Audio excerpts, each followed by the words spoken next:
Yes, sir. I get one friend, his name Abi Shem.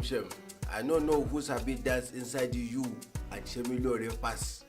Who's this your friend? I go like meet him. He said somebody where are they resembling of you? Yeah. Yes. You are dancing like you are still have the body to carry, like a young boy. See, forget I be hot stepper, back base story. I'm telling you for real. Everybody, yeah. Hey. There was one time that I danced that somebody gave me a house now. Give you a house? A whole house, But I forgot the key at the venue. Oh, okay. When I now went back, somebody else has carried the key. Okay. Who is his weakness? Of the dance? No, of the gifting of the house.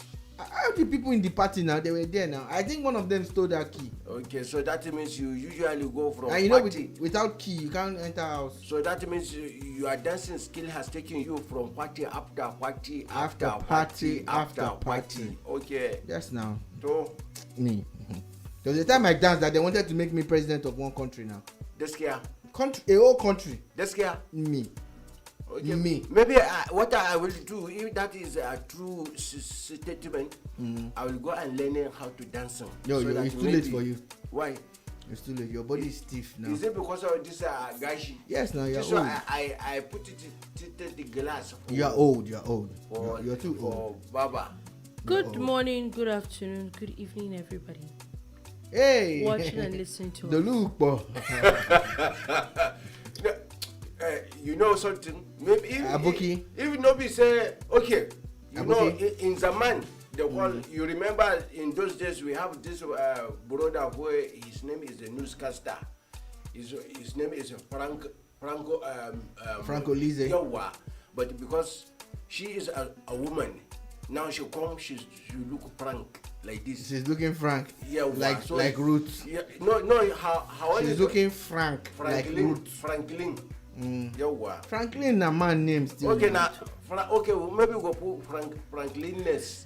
Good morning, good afternoon, good evening sense. for everybody that is listening to us and watching us. This is the Boom Bar. Yeah. Please disregard everything that you've heard from apart from the dancing about 2-3 minutes ago. Thank you very much. This is just about to start. Okay. And for people that do not know what Boom Bar is where we give you gist. Basically, what happens at the bar, we just come here, we gist, and there's a bit of drink somewhere around. See, I've been drinking my own. And we really just gist, like the regular bear palace gist. Yeah, you get it right here on boomradio.com.ng. There's not only gist that we gist. And my name is we prefer solutions too. Solutions, It's just. And we balance our stories. We make sure that we're not biased. If this one is biased, that one is not. And we don't follow fake news. Wallahi alive. Fake news died a long time ago inside this place. Okay. If you people are serious about getting real news, this is where you should be. On top of Sabumba. I'm even angry now. Okay, you're now angry. Okay, so my name is Olatulukwa, and with me in the studio today. My name is Aboki Shago, aka Aboki Shago. Nagodi. My name is Shola Rogers. They call me Shola Rogers. You know what I'm saying? And so, we're starting the show today on maybe, according to, as I said, everything is serious. Imaginary everything is not serious. Life is not that serious. But when it comes to like presidential matters, the claim is always very serious. Yeah. Now, there's a story that has popped up this afternoon, and that we know that the House of Assembly has finally resumed. Finally. After a recession. Don't even let us go there because something just popped up in my head. I'm not ready. Don't let us go there. But anyway, today now, it has been said that the president, Muhammadu Buhari, has again requested from the National Assembly the approval of another $4 billion loan. This was a letter read by the Senate President, Ahmad Lawan, on the Senate floor today. Now, He had actually had a few. Of course, we know that there's been a few borrowings here and there. Now, just to balance the story, so that we have a whole. There's a report that came out earlier today. I don't know why. Maybe it was because of this, or maybe it was just a report that came out on its own.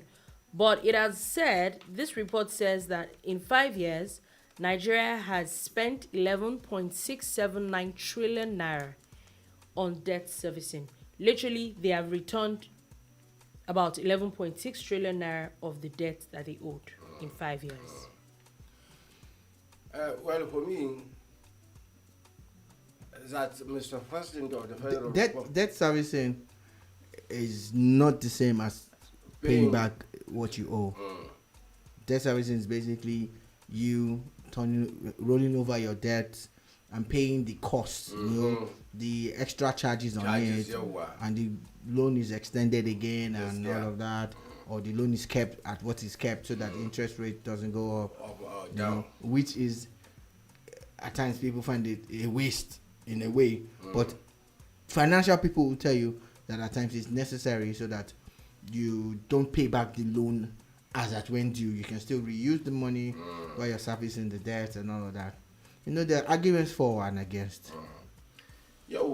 And back to the issue of Mr. President Muhammadu Buhari going to writing a letter to the National Assembly requesting for 4 billion and 700. That's $4 billion and 710 million euros.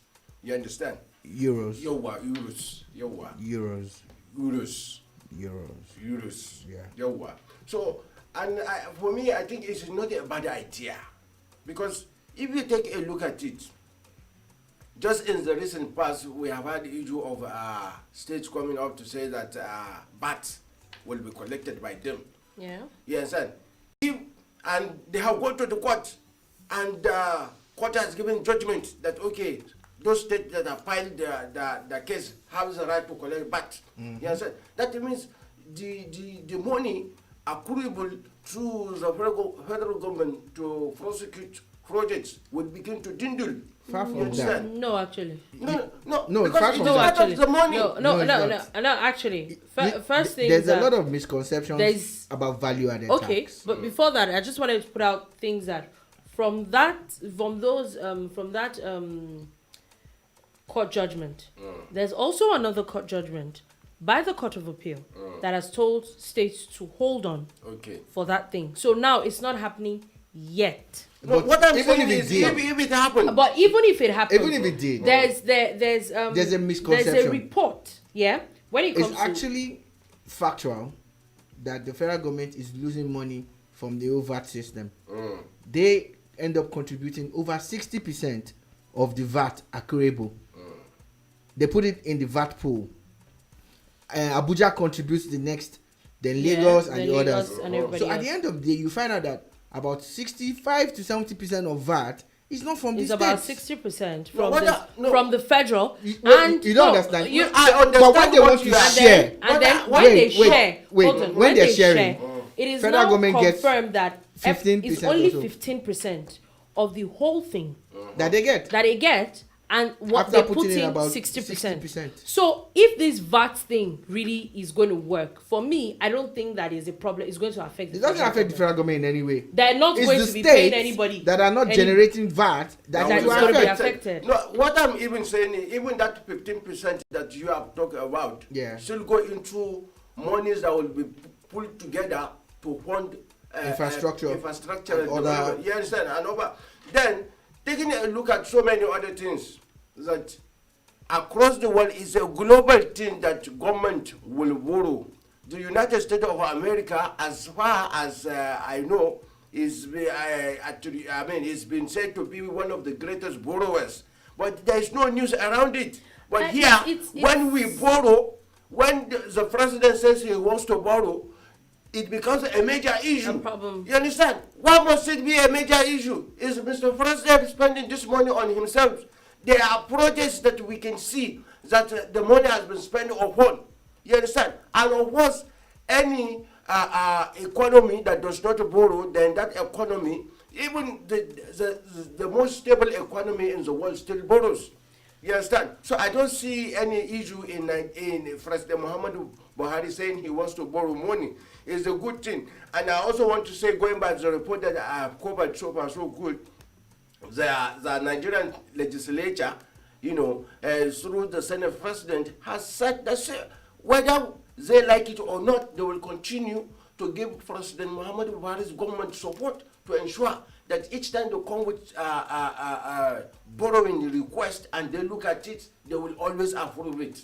Okay, for me, when it comes to this issue of borrowing or not borrowing money, I think there's two things the problem, and you can't totally blame Nigerians, and it is the fact that, first things first, you've seen how, I'm not sure I want to call out names, but you've seen how in past administrations, a particular one where there was so much money being stolen by some certain kind of people after monies where there was the oil boom, there was borrowing here and there, and all this money was not done, it was not used for anything tangible. There was a lot of people, I'm sure that there are a lot more than that they were caught, that we saw how people stole money and spent money and all that. So I don't think you can totally blame Nigerians. Why? Because our leaders have not been totally open and transparent with it. And not even just transparent now.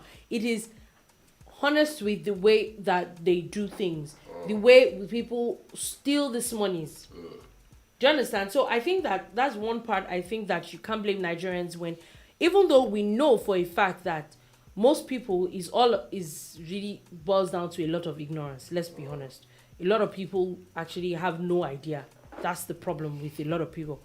But also, now, coming back to the issue of people with the hue and cry, I think that the advent of, I won't say the advent, but the more awareness with a lot of news where things that happened maybe 5-10 years ago, we didn't used to even hear about what happened in the National Assembly. It was only very few things that really made the news. It wasn't now every single thing is in the news. Because there's more awareness about these things, that's why we can discuss about it. That's it for me. Like, we didn't used to hear about these things. Or am I the only one that feels that way? It wasn't that we didn't hear. It's that people didn't really care. You're right about one thing though. There's more news out there because now there's the internet that's available on everybody's phone. That is digital awareness. It has really created a lot of and because people are seeking information, even if they're not going to read it, even if it's just the headlines, they shall want to soak it up, they want to get it in.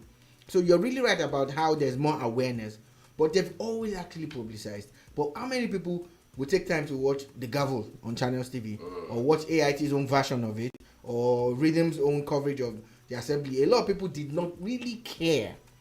But now that politics has become like the hotbed of every discussion, that's why some things are now sounding like news to a lot of people. It's sounding like it's astronomical that they're lending money but this tech, I don't know if everybody has the stats. At times we don't even know if another government that probably gotten more loans than this current one. But that's not the real problem. For me, as Shola Rogers, the problem is in finding out if these loans are being deployed for what they are being taken for. If you're borrowing money to invest in infrastructure, where is the infrastructure? I know that, for instance, the Sukuk bond and the funds that they got from the Sukuk lending that they did are being used to fix roads across Nigeria. You get? So, if previous have been as transparent, maybe people wouldn't have been worried. But can everybody point out to every single funds that they got if they were deployed the way they should have been deployed? You know, it's easy to borrow money. For instance, specific borrowing has been drawn into from the Chinese government into the development of the rail system. We see the results. You know, Wari Itakpe is there, is running. The Kaduna, Abuja is running. Lagos, Ibadan is running. Ibadan to Kano has been flagged off. All of them are actually new tracks, standard gauge. The old track have been refurbished and they are back on track. Lagos to Kano will start running again. Direct, rails from Ido all the way to Kano. So if we see that, we know, okay, they borrowed money and we've seen it. But it's not enough to borrow money and go to sleep on it. And Nigerians are so aware now that it's going to be hard for, and even when this government leaves, it's going to be hard for any other government, to do it. However, we will continue to admonish government. You must not hoard information. Yeah. Even apart from that, if you take it here, the advent of technology has made it possible for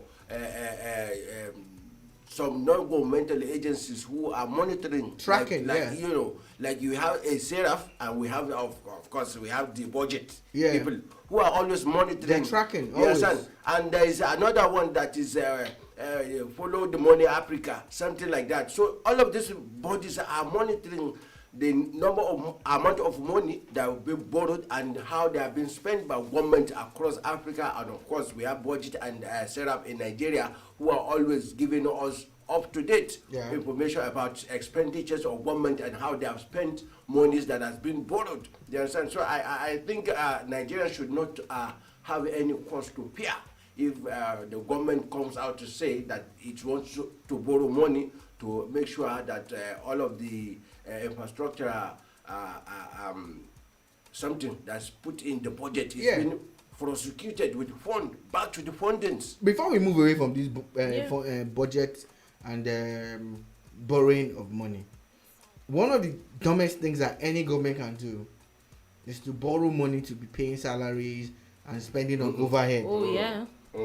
You're supposed to borrow monies to invest. In infrastructure, in people, in training, and all of that. And it's high time state governments also notice how it's been done and they stop, because a lot of state governments are going to leave debt plenty for incoming governments, because some of them get these funds and you don't know what exactly they're going to do with it. They're spending it on overhead instead of them to spend it on capital. No, it doesn't even make sense borrowing money for to pay salaries for recurrent expenditure. It's not making you money. It's like borrowing money to say you want to do a party, or you borrow money to want to. No. Excuse you. It's the truth. Dolupo, please. You are right, but you are wrong. No, I'm not Let wrong. me tell you why you are the wrong. area of that party. If I'm it's not party, wrong. especially Ijebu area. I'm not wrong. Let's call Dolupo. a spade. Okay. Hold on. I like what you're saying. Since you are raising your voice, let's go there. Oh yeah. You say that you want to borrow money, yeah? Maybe you want to build a house, you build a 4 flats, and then you want to rent it out. So that, or you borrow money, which there is a lot of these days. You want to have a farm, and then from the proceeds, you have the proceeds that you're servicing the loan. Yeah, right? That works. You now borrow money, and you say that you want to use the borrowed money to do wedding. Please, can I come in now? Or you want to do so. Can I come in there? It's the height of ridiculousness. I want to speak for the people who borrow money to do party that I know. Okay. When they borrow this money, sir, they will buy Ashoebi. They will buy the Ashoebi 2,000 naira. 2,000, 1,800. They will sell it for 4K. Or 5,000. Or 5,000. Already 100% profit. Put that aside. They borrow money, collect all, get a band. When they get the band, maybe they pay the musician 150,000. They will cook food. All the food that they cook, maybe 300,000 or 400,000. They will buy drinks, maybe 300,000. Everything shall they spend like 1 million. When the party now starts, people will first bring envelope and gift. You keep that one. Then when they now start dancing and they are spraying there. Are you saying for a fact? What if they don't spend you money? You will spend it. Don't look for. Let me tell you, Sha. Me I've seen no. Me, that person's attitude is bad. The person have bad attitude, bad character. And of course, we see people doing party. They have associations coming. Aboki, this one that I'm saying, this person borrow about 1.5 million. Aboki, you from just do the calculation. No, if you sell 100 Ankara at 55k and you bought it at 2k, 3,000 naira times 100, how much? How much? That's 300,000. Yes, and at 1.5 you borrow, you already make 300,000 for Ankara. No, Ankara be that. If you now sell 200 Ankara, how much have you made? That's 600,000. 600,000. So now, but you know. Wait, though. The two, both of you are correct. She can't excuse you. I would not agree with borrowing money. No, you see what I'm saying. Some people's business. It's investment. There is a fraudability. Yes. That thing might not work out the way Sholaro just said. Exactly. And sometimes it may work out. That's the thing. The risk is and the probability. Every business is lower. Every business has risk. Business. It's business. Party is business. Party is business. No, it's not. Because it's not. It's leisure. Wait. No, some people, they are always praying that there is a party so that they can make money. Yes. So you go to when they are helping you to pick the money. If it was that much of a viable business. Exactly my point. If it was a viable thing, there are even banks that we know of today that where you have like mortgage banks, you have development banks, you have agricultural banks and all those things. Why are those things set up? Because they know for a fact. Tell you their bank is helping business in this country. Which bank?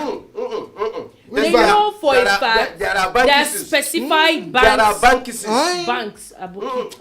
Plenty. Banks. You have bank of industry. You have bank of agriculture. Do you understand? You have if bank of industry those are mortgage banks. They should help the party industry. They are mortgage banks. That's what I'm saying. They happen in small and medium scale, and of course we also know. Party industry. That's what I'm saying. But that if it was a viable business or if it was a business at all, there would be banks like that. If you go to a bank and tell a bank that you want to borrow money for party, no bank in this world. If Obi Kubana say he want to borrow money for party, they won't borrow him. Tell me. Tell me that they won't borrow him money. Why would they borrow him money to do a party? Anyway, do you know how much people will spray? Solu Adeyemo has a comment and he says that borrowing money to do wedding or any party at all is a norm in our society. Where is she from? I'm from Nigeria. Specifically, she's Oyinbo Pepe. North Central and Southwest. People borrow money and they make the money. I'm not saying in fact, the people that borrow you the money, they will come to the party. They will be counting the money that people are paying you. I'm not saying that it doesn't happen. You should not get me wrong. I'm not saying a lot of people who are civil servants. They do that a lot. Okay. They go to bank and borrow money. A lot of people they go to cooperative someone said society Bell Florida, Mobola, I think so, says that party is business, my sister. It's business, so you people are not tell her it's business. You people are not getting my point. We don't get it. Wait, hold on. We don't get your point. What I'm saying is, I'm not saying that it doesn't happen. Yeah. Of course, we all know that these things happen. What I'm saying is that it is not a viable Who told you it's not viable? It's not a viable business. The risks are higher than the gains. And that's There's risk in every business. Every business has risk. Doluvo, let me tell you something that happened recently that I know. There is a conferencing society in Abokuta. And somebody who wants to do a party, they even approach him and say, see, you can come and borrow money for this party. And the person borrowed. See, you didn't even calculate money for Fila. The one we calculate is only the Ashwebi.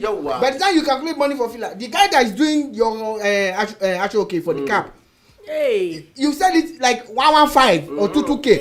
It's 1,000 that we finish the Ashwebi. If you, some people will not even buy Ashwebi. Men, a lot of men, maybe like 200 men.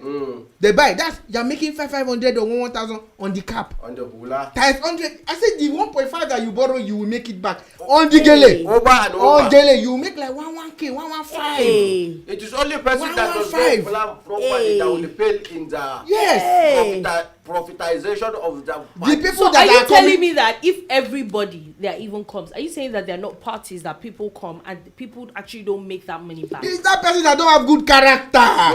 You don't have good character. Dolugo, let me tell you something. It's a free service that you are going to do.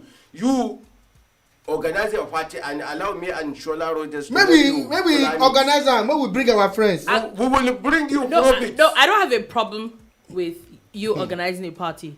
But the only thing is that if I'm going to organize a party, I'm not going to borrow money to organize a party. That's you now. See, whether you borrow, everybody's not like you now. Absolutely no sense. So if you make money off it or you don't, Dolugo, let me tell you, whether you borrow money or you don't borrow money, we will always come and give you the dividends of. We will give you your share. We'll give you your share. Don't worry. He said party is not business in this Nigeria. It's a big business. In this Nigeria, we'll go and pick Ashwa for you. We'll pick Hula and Zagele, everything. All the photographers that are coming to that party, I will tell them, hey, come and register. Yes. I will collect 5,000 from all of them. 5,000. You know how much they are making from. I will give them vests. This business, don't tell me. Someone like me that I have good character. Oh. If I do party. Wow, you think you have good character? Money good character. You're sure? I know I have good character. You know. If I do party and I say Ashwebi is 10,000, they will buy it. Yes, even if you buy it at 1,500. They will still buy it. They will say it's Rogers. Yes. Ejo, please, wait first, this thing is a joke. Because the day I will not say Ashwebi is 10,000, you people will not say I'm making money. It's joke, but if I want to do business, I will do business. Party is business. I repeat, party is business. Why do you think some people, the only business they do is Ashwebi? No, you see, they're selling clothes. They're selling clothes. No, they do Ashwebi, it's not even selling clothes. So that's the thing, they're selling clothes. Anything that is Party, even is a political party, it's a business. Even if it's a party, children's party, it's a business. It's business. Everything party is a business. Don't be saying it again, please. Take it back. Okay. Take it back. No, I'm not taking it back though. But we're moving on. But I am not taking it back. Move. I still say that it is a very, very dumb business idea for you to. I will not call my good friend Femi Ojo or any of these my other friends, Sheyi, Amoni, all of them. They will now be singing, hey, Shola Rogers,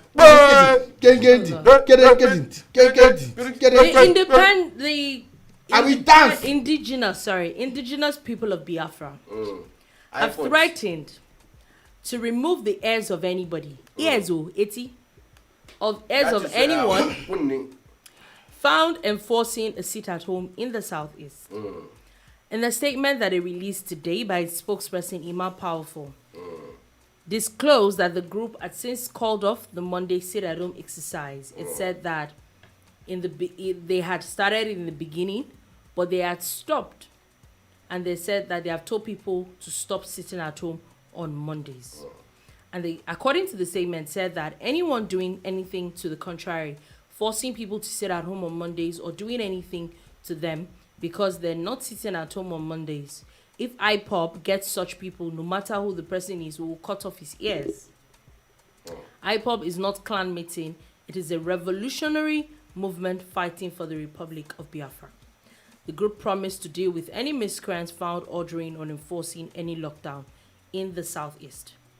He had said that the sit-at-home order was to protest against the arrest and detention of Nnamdi Kanu.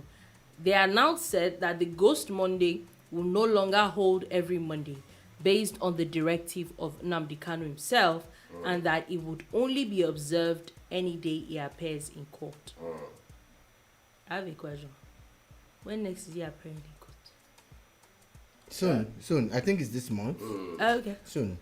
But for me, I think the sit-at-home order, yes, like going by international fundamental human rights, that every person has the right to say, okay, we want this for ourselves or we want that for ourselves. You understand? It must be done within the confine of peace, whereby you are not causing mayhem or causing trouble, because Nigeria, we are still one. We have not divided. Sorry. Sorry, I didn't also say party is a serious business. Let me tell her. Let me tell her. I've heard you people. Not that I agree, but you don't even have choice. You don't have choice. All right, please go ahead, Aboki. So I think the sit-at-home order must have been called off by this I-40 people, because they have also realized that that is not the solution. Let's be honest ourselves. I don't think that they realized it. There was a lot of hue and cry yesterday. Governors from the southeast have finally decided to do something about it. The Ohanese Indigo talked about it yesterday. I can't remember. There was also, if there was a former governor that came out to talk about how it was. Even there's a current president Obiano who was going from street to street, calling people. That it was completely, and let's be honest with ourselves. With the situation of Nigeria, take the VAT system for example. Yeah, we've seen that other than Rivers State, yeah, in the south, in this between the southeast and the south, a lot of those states are not viable. They're not. The economy is not wonderful, and that's the truth. Now, a place that you're basically just what would I say, just pushing through, and you are now shutting down the economy of that state, of those states, every single Monday. We see for a fact, it's a fact actually, because we see that federal government does not need anybody's money. They don't. So at the end of the day, you're letting people, that a woman that probably sells pepper or sells fish, or maybe a guy that sells bread or whatever, that it is what he sells that his children and his family is going to eat at night. Then you now tell that person the first day of the week, every single first day of the week. We've had weeks that they have 2-3 days of sit at home in a week. How does it make any sense? To now worsen it, there was yesterday where students were writing WAEC. They chased, and we spoke about this yesterday, and I'm like, okay, let's even say you want to chase people out. These are young children. This was even junior WAEC that they were writing. And you went to chase them with guns. What kind of resistance would you have gotten that deserves taking guns and ammunition to a school? What message are you passing? What message are you passing? They burnt motorcycles of teachers and all those things. And I'm wondering, like, what explain to me, make it make sense? Well, for me, I think the sit-at-home order or whatever sit-at-home does not have economic value. Even the one enforced by government during the pandemic, we know how much. We know what it's still doing. Yeah, that's the truth. Because so why would you now say that the people who are struggling to make ends meet to sit at home? To sit at home. If you are even fighting for, let's even say you are fighting for this Biafra. This is still the same region of Biafra that you want to go back to. By the time you destroy the economy, what do you have left? So that is what a lot of people who are agitating for self-determination do not understand. I listen to you guys, and you guys make a lot of sense, right? Seriously. The thing is, I like to put things in perspective. You started the sit-at-home thing. You've been doing it for years. They didn't start this year. They didn't start when Nankanu was free. They've been doing it. The sit-at-home is a regular thing for them. There are times they tell people to boycott elections and all of that. It's an IPOP thing. IPOP uses it as a mechanism. You see? And last week, we had a very deep discussion about it here. And I kept on saying, it's the people. This is it now. This is the reaction. I kept on saying it because as a part of the public, when things start to happen like that, let's say there was a Yoruba Nation movement and they are saying sit at home, I think that it will be difficult in the southwest to keep people at home. I trust my Lagos Island people. Very difficult. Well, of course, So, but I'm saying that, okay, so we listened to them the first day, second day. The third day, what do you think is going to happen? Third time, hey, Mr. Man, this thing doesn't make any sense to us. You understand what I'm saying? I don't care what anybody's going to say about this. I'm just saying that you cannot be hurting the people you are fighting for. Mm-hmm. If you claim that you're fighting for the emancipation of your people, you're hurting them. This was someone said, it's a sacrifice. This is no sacrifice. So I kept on saying, forget the governor if they are doing well or not. Forget the president if they are doing well or not. The people. Because, look, at the end of the day, whatever numbers that the people enforcing this thing are, they cannot outweigh outnumber the number when the people stand up to say, stop this nonsense. It's the people. The people have to say, even this government or any government, anytime that we are keeping quiet, it's because the people have not reached boiling point or they are still hoping that you will turn around. The day the people come together and say, we're not going to take shit from you, they're not going to, we're not going to take beep from you, they won't take beep from you. That's what it is. So, once again, the people are speaking. You start to hear it. It's not even because two governors went around.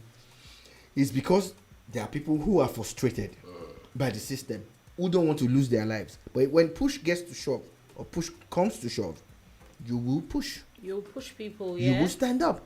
So you push them to the wall and they're fighting back. And IPOP knows that they have lost face. That's why they're saying that they stopped it a while ago. It's a lie. Because as at yesterday, they were already announcing another one for today. For today, yes. You get? So look, bottom line, whatever your curse is, whatever your fight is, you cannot hurt the people you claim to be fighting for. And think that things will go well for you. And for me, I think the use of boycott is always causing, economic impasse for the people. Remember when the Arewa people too decide to say, okay, they will stop their people from bringing. Who suffered the most? They suffered a lot. Yeah, they did. We saw videos of what was happening to pepper and tomatoes around onions. Niger. Yes, what about the onions blockade? Yes, and at the end of the day, they cannot by themselves consume this product. They have to push it out. Yeah. So asking people to boycott or to sit at home or to do whatever is not the right thing to do. It doesn't make any sense. It doesn't make any sense. Talking about protests, a protest against the indigenous people of Biafra was actually held today at the National Assembly in Abuja. A group of men and women were seen carrying placards with inscriptions against the proscribed pro-secession group. Today, this afternoon actually. They said it was, according to reports, it said it was organized by a Chukwuka Ofegbu, popularly known as Ijele Speaks. All right. Of course, every time you hear about protests and all, you almost always know that there's an organizer somewhere. There's someone, and at times there's agenda, and most times there's agenda. Now, what if this is basically born out of the agitations of a large chunk of Igbo people? Yeah, because according to reports now, it looks like there are actually Igbo people that went there. Yeah, who do not believe that this is the way to actualize. Now, it's not like they don't want their own nation or some restructuring. But they're thinking, okay, maybe you guys are going about it the wrong way. You understand? That's one. Maybe there are people who even feel, no, we don't want to leave Nigeria. Even if it's not working politically, it's working economically for us. The informal sector, and you might not like it, but I do not have the statistics, but you would acknowledge the fact that people of Igbo extraction are business inclined. Oh, they are. Than virtually every other nation in Nigeria. Yes. There's hardly any part of Nigeria that you will go. You might not find a Yoruba man there doing business, but you will most likely find an Igbo man. 90% find an Igbo man doing business. Yeah, I agree. Or woman, because when I say man, I actually mean all genders. So what we're saying is that at times a lot of people become detribalized based on their own exposures and their education. Like, okay, maybe look, we since Aguiyi, who was an Igbo general, who was the ruler of Nigeria. Since Nnamdi Azikiwe, we've not really had an Igbo person as number one. We've had Igbo people, 2, 3 strong people, you get. But being in charge, even if it's just for 4 years or 8 years, you understand? And there's this agitation for an Igbo president. And maybe that would neutralize a lot of the angst and anger that we feel as a people. However, that's politics. And a lot of Igbo people, I've spoken to my Igbo brothers and their friends, and a lot of them will tell you that they're not interested in that. Some will tell you they want it. So I am not playing a game here. I'm being real that some people actually want out and some want to stay. So let's listen to everybody and find the balance. I mean, if we must say, whether we like it or not, we have found ourselves, together in the same boat. You understand? And by the time this person rocks the boat and that person rocks the boat, you know what is going to eventually happen? There's going to be a capsization of the boat. Capsization? Yeah, capsization of the boat. Wow. Yes, sir. So I think the best thing for us to do as a people is to make sure that we maintain equilibrium. Yeah, so that there's a balancing of the boat and we all move. You see, talking about the Igbo people now, I will tell you that there are wonderful Igbo people who, if given the chance to become president of the Federal Republic of Nigeria, they will do well and they will know the Biafran nation because they know the importance of us remaining together. Something happened in the recent past. An Igbo man came to Abeokuta and he was crying. You know why? Because the incident that happened in Kano affected him. You understand? And in Kano? There was a riot sometimes in the past, not up to 10 years ago. Okay. You understand? And he was forced to sell one of his property at 4 million naira, something he would have sold close to 1 billion naira because his property is located in the heart of Kano.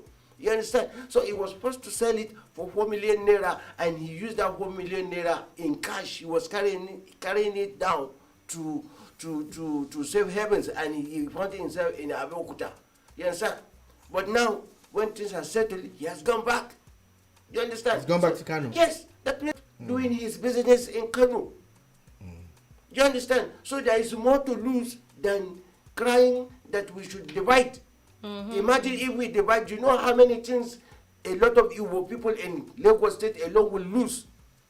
You know how many things they will lose in the north. You know how many things they will lose all over the country. You understand? So I think the majority of people who are calling for IPOP, they are the people who lack exposure. Apart from that, most of them, the leaders of this struggle, a lot of them are not even based in Nigeria. That is what I'm saying. They don't have the exposure of what is really happening with the reality on ground. They don't have it. You think they don't? My brother, in Nnamdi Kanu, what does he know about the business life of the Igbo people in Lagos? I'm sure he does. If he knows very little. I think that I agree with. He knows very little. Aboki. I think that a lot of times, like you said, a lot of these people are warehouse in Mushin area. You go there, who are the people operating it? Take them away, and that place is down. Not taking anything away from people that they have genuine concerns. I think that a lot of people, a lot of these, their so-called agitators, their leaders, is all about an agenda. I honestly don't even think that they even want the Biafra. I feel a lot of them are using these things to just make money. It's just to cause a lot of chaos, and then they make money from basically what terrorism is all about. That's what it is for me. Because like Aboki said, do you really understand what the people need? Do they really need another country? Or is it that they need better mode of standard of living? Or can you actually create it? What have you created, put on ground already, that people willingly move with you? Like in Abeokuta, I used to tell my friends there That you see, a lot of you are coming out to say Odua Nation. My brother, before Odua Nation comes, you know how you people are fighting each other, even in your family. Yeah. When Odua Nation comes, do you think you'll be able to sustain? Is the fight going to stop? You understand? So it's better we remain together. You see, Hausa has married Yoruba has married Igbo, and like that, everybody will be dual citizenship. So no. Well, see, we should not allow ourselves to be pushed to that precipice where we will now become like what happened in the Tutsi and the Hutsi people, where they were even saying that, okay, you are married to a Tutsi, kill that Tutsi wife and the children. You understand? All of these things, these are genocidals. You understand? So we should not allow this thing to happen again. Let us sit down and see how we can amicably, whether we like it or not, the country is gradually restructuring itself gradually. You understand? Whether we like it or not, I am for restructuring. We should restructure Nigeria, but it should not be done the way a lot of people are calling for it. Yeah. You understand? We should restructure things in a way that amicably everybody will be comfortable and fine, and there will be peace. Alright, it's still the Boomba on your Boom Radio NG, Abokishago, Oladolupo, Shola Rogers, here on duty discussing a lot of national issues and everything. Party is serious business, and the IPOB sit-at-home cancellation and all of that.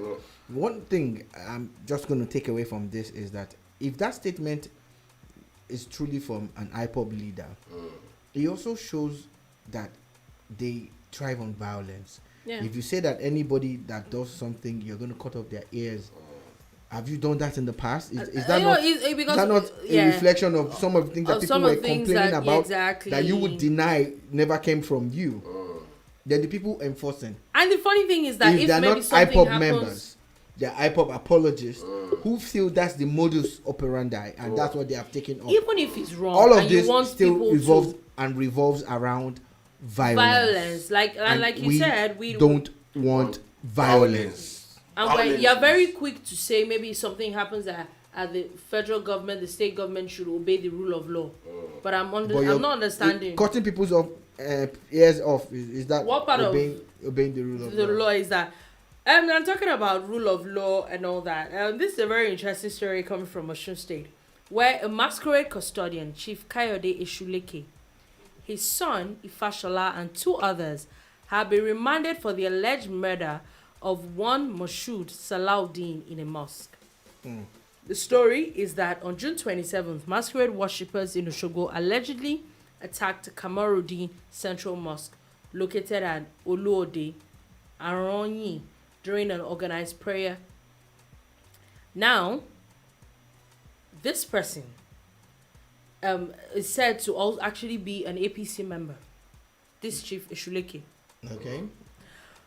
But that they said that they're charged with 13 counts of murder, malicious damage, assault, and breach of the public fight. They all pleaded not guilty and ordered that they should be remanded in correctional facility and adjourned until September 21st. All right. It's sad when people take the laws into their own hands. Be you an APC member or not, your party being in government does not give you the right to end anybody's life, or to attack anybody. Our biggest problem is the fact that we think that we can fight for these gods.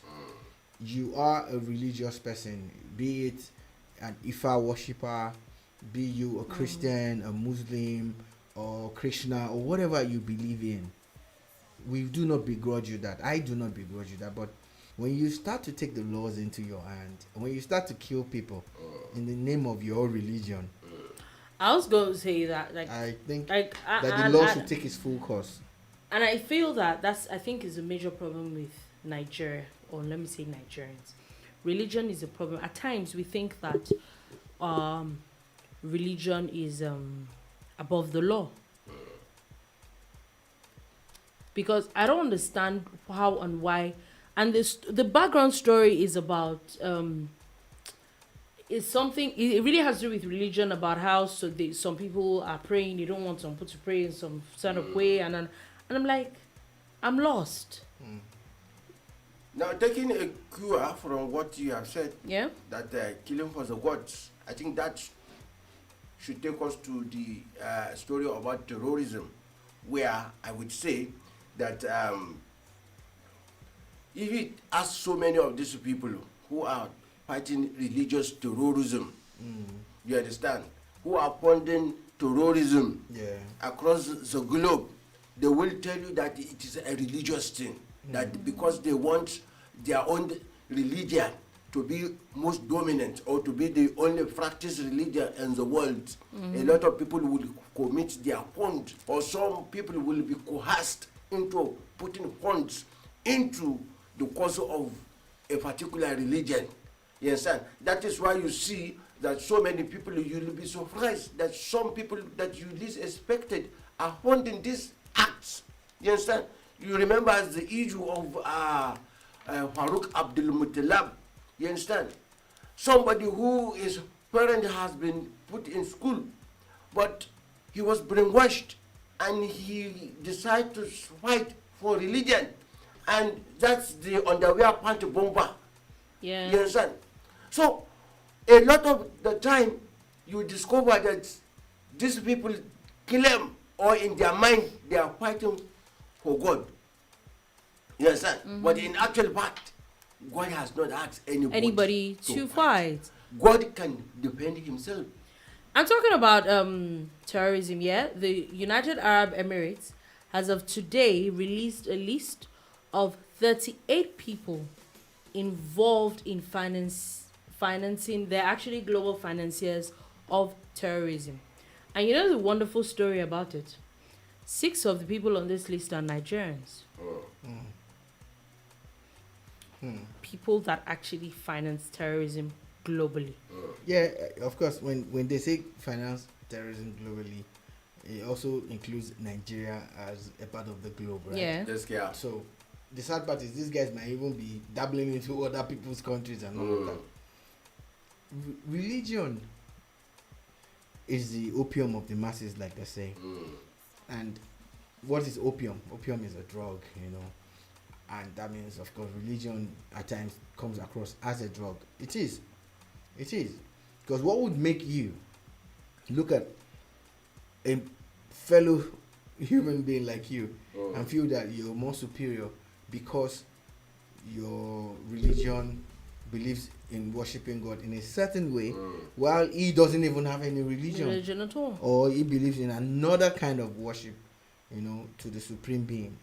Look, at the end of the day, you're only just forcing your personal views down someone's throat. You're not fighting for any God.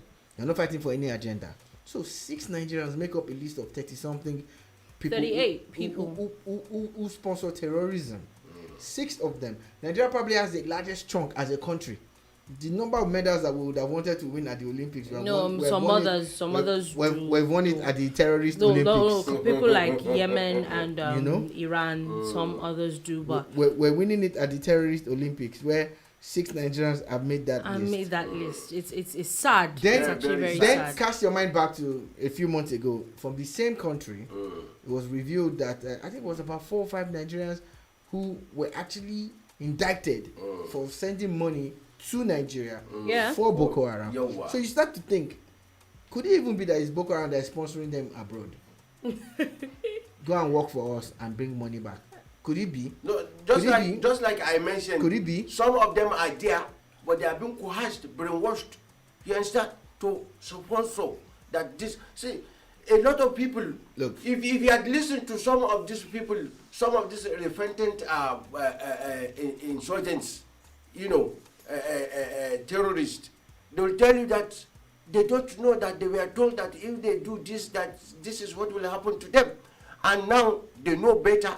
And because they saw the way these people who have come to preach to them that this is what they will gain, they saw the way they are leading them, and they became, you know, convinced that these people are not really doing the right thing. And that's why some of them come out to say they are repenting from becoming terrorists. You understand? But for me, at the end of the day, we all know that it's all about an agenda. Everybody has an agenda. I think that's what the basis of terrorism I'm hoping that these guys get dealt with by law, and all their associates are also brought to book.